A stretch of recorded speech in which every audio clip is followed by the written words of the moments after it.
Everyone has a journey in life, and some figure it out sooner than others. Mine happens to have come later in life. My name is Samantha Brown, and this video is going to be about my journey to getting healthier, getting happier, and just becoming a more emotionally healthy human being by getting my life in order with Weight Watchers and with an amazing personal trainer that I have by the name of Nikki Girapi, with my doctors, and most recently by entering the Dr. Oz Transformation Nation $1 Million You contest. My journey started back in April of 2011. I hit rock bottom when I went to an endocrinologist to seek out help for my hypothyroidism. I wasn't feeling well. I was having all of the symptoms, even though supposedly my thyroid hormone levels were in check, and yet nothing seemed to be getting better. I was just gaining weight. I had the brittle nails and the dry skin and the thin hair, and I just thought maybe if I went to go see an endocrinologist, things would get better. There would be a way, that we could get it in check and everything else would start falling back into place. Unfortunately, what I got when I went there was nothing but insults and just being degraded by somebody who is supposed to be a medical practitioner and a professional. When I finally met with the doctor, he basically told me, "You're fat. I'm surprised you're not diabetic. I don't understand how your cholesterol levels can be good." Nothing compassionate about this man at all. Went so far as to attempt to degrade me by saying, "I'm going to write your general practitioner a letter telling him what I think about you." I'm going to assume that meant my health, but the way it came out, it was just belittling and degrading. And I had never had anyone in my entire life that was in the medical field tell me that I was fat. I had heard obese, I had heard morbidly obese, overweight, an unhealthy weight, but never has there been a medical practitioner or a nurse or anyone in the medical field ever just call me plain old fat. And I just, at that point, I became numb, and the insults continued on. He proceeded to, I guess, do his exam, whatever that may be. Told me that I was hairy. Didn't give me a reason why I was hairy, but I was hairy.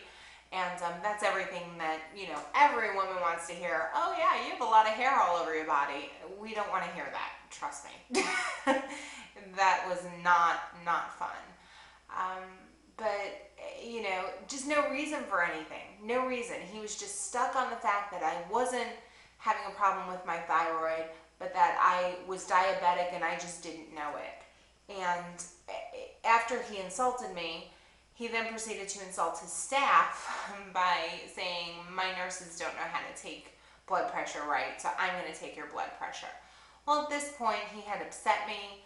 He put me in a bad state of mind, and so what ended up happening was I went from a normal blood pressure with the nurse, which was about 130/80, to him taking my blood pressure where it was 165/110, I think, something to that effect. And it was my rock bottom. It was my rock bottom because I had never in my life felt so small and so degraded. And all I was doing was trying to get help. I was trying to get my life in order. I wasn't asking to be insulted. And no less insulted by somebody who, claims to be in the business of helping. So that wasn't exactly, what happened. I was numb, basically. I was just going through the motions of the appointment at that point, and I somehow walked out of the office with a laundry list of different tests that I was supposed to get done. And after I stepped out of the office building, I just started to cry. I remember it. I remember it like it was yesterday. I cried. I cried because I never had anyone upset, just say those things to me, never. Um, Called my mom and I was trying to, get talked off the ledge, so to speak. And she said to me, Samantha, you just need to go back to your doctor, the one that you love and you like, and just tell him ignore everything that this other doctor says, that you're not going back there, that you just didn't get a good rapport. And I went ahead and I did that. And later that afternoon, I should have known to just go to my own doctor in the first place. But later that afternoon, about 4 o'clock on a Friday afternoon, when the man only works half days on Fridays, my doctor called me and he said, what happened? He's like, are you okay? And I just got choked up all over again trying to tell the story, and it just wasn't worth it. Just wasn't worth it. So I had made an appointment to go see my own doctor a couple weeks later, which is exactly what I did. And we went ahead and we ran my TSH test again and did a whole bunch of other tests that were kind of integrated medicine, where we could find out other things about my hormones and how they're working and so forth and so on. And when those results came back, we sat down and we talked about it. And they said, it's not that I want to be like this. It's that I don't know how to fix it, And I had done it in the past, and I, since 2005, have been a Weight Watchers member, and, but for me it was more about the social aspect of going to Weight Watchers. I made friends there, people were nice, and I wasn't losing any weight, but there were nice people there to talk to on a regular basis and say, hey, how's it going? But after I talked to my doctor that day, he said to me, I'm not worried for you now, I'm worried for you in the future. And I knew that was a reality.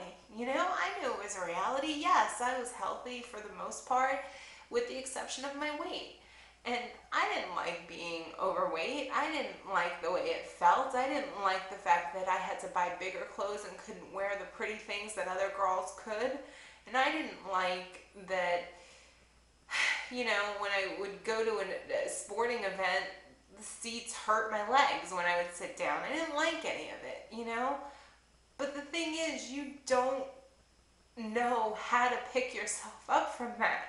And I can't really explain it if you've never been overweight and you've never had to deal with that.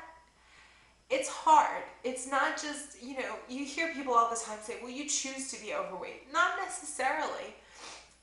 For me, food is a comfort. When I'm lonely, I turn to food. When I'm happy, I turn to food. I mean, heck, that's the American way, right? Isn't that what we do? We celebrate with food. We celebrate the 4th of July with a barbecue. We have a birthday party and we have a big cake. I mean, that's what we do. That's who we are as Americans. And that's okay. It's not that we can't do that, but for some of us, that's our comfort. For some of us, we choose food over the drugs and the alcohol. And no matter what people say, no matter what people want to think, unless they've been here and have dealt with this the way that we do, they don't know. They don't know. And the thing is that our addiction is not something that we can just quit. If we quit, we become unhealthy in a completely opposite direction. And there are people that have that problem too. And I will never be able to relate to somebody who may be anemic or bulimic in the regard that I wouldn't know what it's like to not want food. I love food. I mean, it is what it is. But I knew I had to make a change. And I knew I wanted to make a change.